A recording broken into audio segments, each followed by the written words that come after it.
E em outro tópico, para algum tempo acaba por a nota trabalho em grande andando para mudar o de carga fora de praia para barcadeira. Essa aqui está um plano e acaba com vários anos até arriba mesa, pero o por fim a chega na execução. Um projeto que lhe permite para desenvolver a área que está queda atrás de uma área turística e ampliar o na praia para barco na turístico também. Pueblo também, para vários anos está pendente de mudança aqui e está contente com o desenvolvimento. Nós usamos coisa muda, é da para riba, Barcadeira, sim. barcadeira. Qual está na minha mesma cidade, não deu bastante anos acaba, para sobre aí não o af, é de mais fundo para barco não. Pois o work também é to hobby bom. Bambisa tem coisa, mas não sabe coisa tá. Renovar coisa nova para vir dentro do lugar. Mas não está sendo work e se tem algo para vir para reemplaçar, que está mais bonita, ou que está grande ser nos turistas para aqui não. I think if they open up a Freezone area that people do shopping and stuff like that, they can open up the market there, develop it a little bit.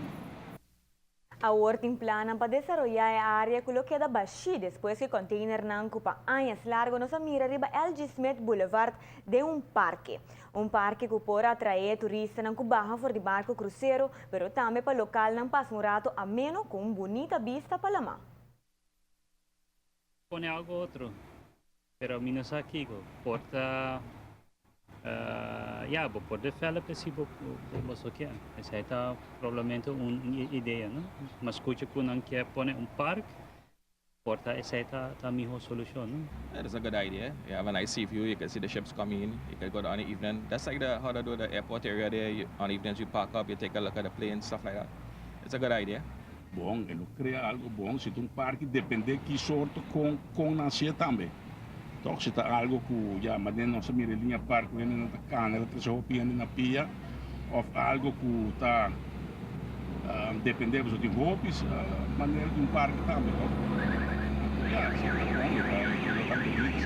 Se não for parque, por isso é uma boa ideia. Então, hala é container hava para barcadeira, está melhor para tráfego em praia.